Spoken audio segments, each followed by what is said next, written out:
Y no hay duda que la política está hecha de gestos y de acciones, sin duda, ¿no? Se lo digo porque este encuentro que va a tener Benjamin Netanyahu como el primer invitado en esta nueva administración de Donald Trump a los Estados Unidos el próximo martes 4 es sin duda todo un gesto. Cuando, entre otras cosas, recuerda, ¿no? Netanyahu buscaba un encuentro con la administración Biden y nunca se daba. Bien, va marcando desde el inicio y antes Trump cuál es su visión sobre el Medio Oriente y sobre la cercanía con Israel. Vamos a hablar con uno de los comunicadores más activos y efectivos, sin lugar a dudas, del mundo hispanoparlante. Usted lo conoce y me refiero a Gabriel Ventasgal. Gaby, ¿cómo estás? Buenas tardes para ti. ¿Qué tal, Miguel? Un placer. Gaby, comenzamos por esto. Encuentro la semana entrante entre Trump y Netanyahu, que, bueno, tienen esta sintonía, algunos dirían, pero como todo en la vida es para entender y analizar, incluso eso servirá tal vez para tu análisis del momento del Medio Oriente. Mira, la prensa israelí, si te guías por la prensa israelí, Trump va a aceptar esa reunión con Netanyahu para castigarlo, para presionarlo y para decir que la guerra se termine. En la franja de Gaza esencialmente. Yo no creo que sea así. En la cadencia anterior, Trump fue claramente un mediador muy pro-israelí y creo que es más probable que hablen sobre proyectos, sobre qué ocurrirá en la franja de Gaza, qué ocurrirá con el Líbano y Hezbollah y principalmente no me extrañaría que hablen concretamente cómo desarmar nuclearmente a Irán.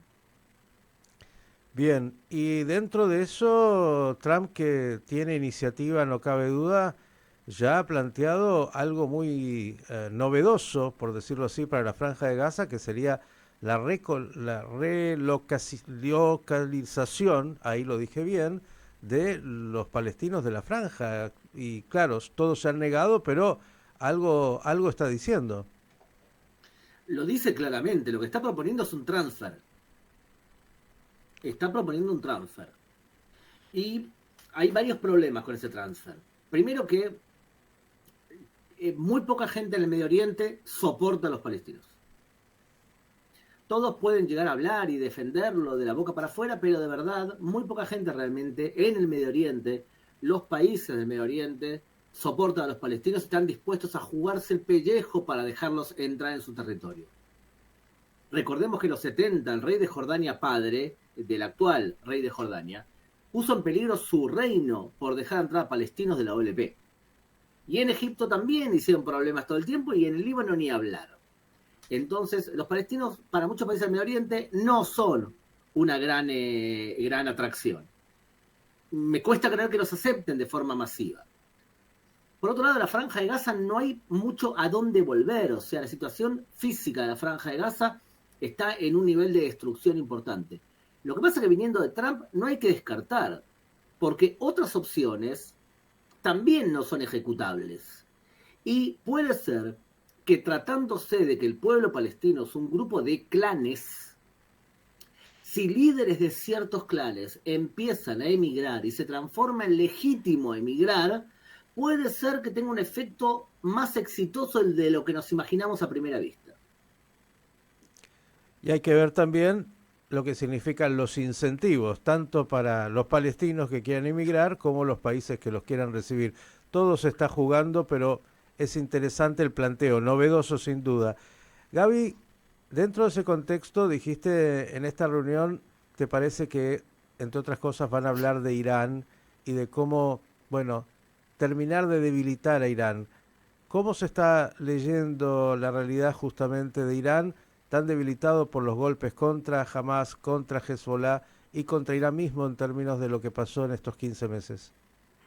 Mira, Miki, vos que estás muy cerca de la realidad israelí, dime un momento histórico desde el 79 hasta hoy que Irán está más débil y más propenso a ser atacado que ahora. Yo creo que no hay un momento histórico en donde Irán no tiene, por lo visto, grandes defensas, ya que Israel le destruyó en octubre pasado los sistemas S-300. Los aliados que podían proteger a Irán en caso de un ataque a Israel, porque la lógica de Irán era, si Israel me ataca, Hezbollah, Hamas y los hutíes van a disparar todos hacia Israel y distraer la atención y debilitar la capacidad para poder imponer la fuerza. Ahora Israel puede, incluso, después de haber destruido la capacidad bélica de Siria, puede incluso llevar aviones de carga de gasolina y cargar sus aviones de combate en suelo sirio, alimentarlos y permitirles que vayan y vuelvan a Irán sin incluso necesidad de pedirle a otros países que intervengan. Entonces me parece que sí, que es una oportunidad para Israel, con un gobierno como el de Trump, y con una situación en donde hay legitimidad interna para algo así, y además una oportunidad física para golpear a Irán en donde les duele bastante. El objetivo de Israel, creo yo, debería ser debilitar al régimen de tal forma que las fuerzas no radicales dentro de Irán, que son los que realmente, los persas son mucho más modernos que los ayatolas, y lograr de alguna manera que esas manifestaciones que hemos visto durante años tengan algún tipo de éxito. Y eso se puede lograr humillando a Irán. Vos la podés humillar, debilitando su capacidad bélica nuclear, debilitando su capacidad petrolera o bien debilitando a sus líderes. Creo que lo más importante para Israel hoy es neutralizar la amenaza nuclear potencial que tiene Irán. Gaby, en Israel la sociedad sigue viviendo el drama y sobre todo el drama de los secuestrados que está en la agenda tan dolorosa. Hoy incluso se ha pedido una plegaria especial por la familia Vivas, familia que todos de alguna manera ya conocemos a esta altura por los dos chiquitos, Kfir y Ariel. Eh, ¿Cómo se está viviendo el momento y este acuerdo que habla de 33 pero que deja tantos todavía la mayoría en un limbo y cuando tenían ya que empezar, ¿no? De alguna manera a hablarse de qué va a pasar con los que viene. ¿Qué nos cuentas? Mira, yo creo que en el marco de esta brecha, esta grieta que tiene la sociedad israelí tan profunda, ves extremistas de ambos lados que te dicen, uno, todo aquel que no está de acuerdo con la incondicionalidad, o sea, renunciar a todo, incluso parar la guerra para recuperar a todos nuestros civiles secuestrados, incluso los pueblos, entonces no quiere, ama la guerra o no quiere que los civiles vuelvan a sus casas. Y del otro lado tenés a todo lo contrario, los que dicen que no hay que hacer concesiones contra el terrorismo y con el terrorismo no se negocia. Ambos extremos, creo yo, lo vas a poder ver, por ejemplo, en medios de comunicación en Israel. Que los medios de comunicación en Israel, de hecho, son la oposición del país. La oposición del país no es Yair Lapid, que cuando hace un discurso Yair Lapid, escuchás un discurso de Yair Lapid y abrís el manual de IKEA y más o menos dice lo mismo. La oposición a Israel son esencialmente los medios de comunicación. Lo vas a escuchar ahí, pero de verdad la mayoría de la población entiende que esto es un dilemón. Porque vos sabés que en base a los datos de la liberación de Gilad Shalit, o sea, del 2011, en donde Israel liberó 1027 terroristas, vos sabés que sacando de Ayeje Sinuar, sabés que el 78% volvió a las acciones bélicas o a las acciones de Hamas. Sabés que el 12% hizo atentados y sabés que 5 israelíes murieron asesinados por gente liberada. O sea, vos sabés el precio. Por otro lado, en la esencia teológica judía, liberar a tus ciudadanos en manos de enemigos es una mitzvah, es una obligación moral.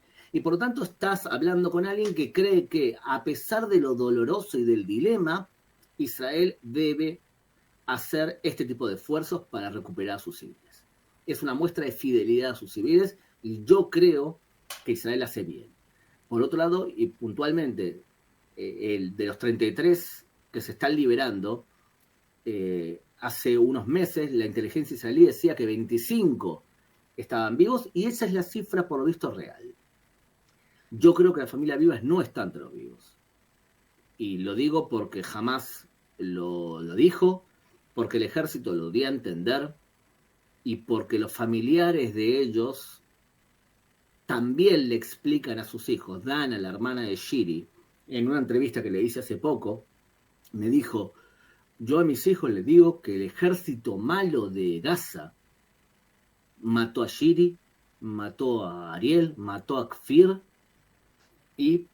pero no solamente mató a ellos, mató un montón y pasa por los nombres de todos los que ellos conocían para que el niño no desarrolle que fue algo contra él y contra la familia Vivas en especial, sino que fue algo en general que muchos otros murieron. O sea, fíjate qué buena perspectiva educativa a la hora de hablar. Y además no le dice que fue los palestinos, dijo el ejército malo de Gaza.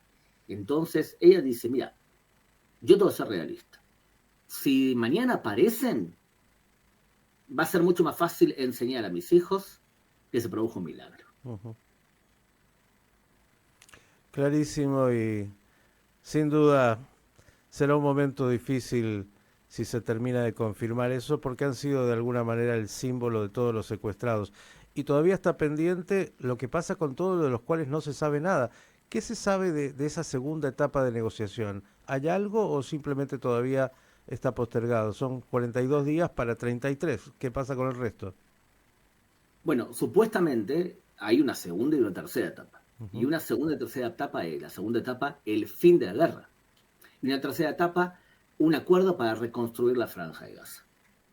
Si me guío por lo que dicen los políticos del gobierno israelí, lo que ellos van a exigir en la segunda etapa es fin de la guerra a cambio de la renuncia de Hamás al poder. Ahora, a mí me cuesta creer que Hamás renuncie al poder. Puede llegar a ser que hagan algún tipo de truco para terminar la guerra y lleguen a un acuerdo con la autoridad palestina para la galería, para mostrar.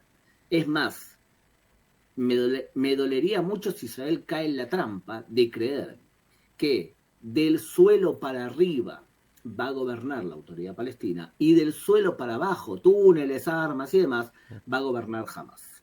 Si es así, definitivamente Israel perdió esta guerra o no la triunfó, porque pagamos un alto precio y no triunfamos. Porque, a ver, para nuestra audiencia, ¿cuál era el objetivo de Hamás? Hamás sabía que no iba a destruir al Estado de Israel. Lo que querían era entrar en la historia como aquellos que humillaron a los judíos, que cumplieron lo que hizo Mahoma, recibir el golpe. Y ellos sabían que si se victimizaban, si decían que Israel estaba haciendo un genocidio, iban a surgir todas las voluntarias del Partido Obrero y todos los woke y todos los tontorrofias, los petros y demás, se iban a aliar con medios de comunicación, con agendas antisemitas como la televisión española, la televisión catalana, France 24 en castellano, BBC de Londres, se iban a unir y gobiernos y prensa iban a hacer presión sobre el Estado de Israel para que Israel detenga la guerra. Si Israel detiene la guerra y jamás se mantuvo en el poder, jamás triunfó. Hoy creo yo que todavía Israel no ganó. Si se mantiene en el poder de alguna forma, jamás el 7 de octubre fue un buen negocio para ellos. Clarísimo. Y la última, por el momento, hay anuncios y rumores muy fuertes de algo que haría un antes y un después, que finalmente que Arabia Saudita normalice las relaciones con Israel. ¿Qué significa esto para el Medio Oriente y para Israel en particular? Para mí es un proceso irreversible, Miki. Es irreversible. Significa que el Medio Oriente lo divide en 4 ejes. El mundo chiita, que va en caída ahora, países radicales islámicos sunitas, que son Qatar y Turquía, que van en ascenso, grupos radicales islámicos como Hamas, Hezbollah y demás, y por último países sunitas no radicales. Estos países sunitas no radicales entienden 2 cosas básicas. La primera, Irán es un peligro para todos. 2, estamos viviendo un periodo histórico postpetrolero y por lo tanto hay que aliar economías para sobrevivir a cuando se nos acabe el petróleo. Arabia Saudita lo entiende perfecto y otros países del Medio Oriente también lo entienden. Cuando la economía de Arabia Saudita y Israel se complementan. Entonces, yo creo que es un proceso irreversible.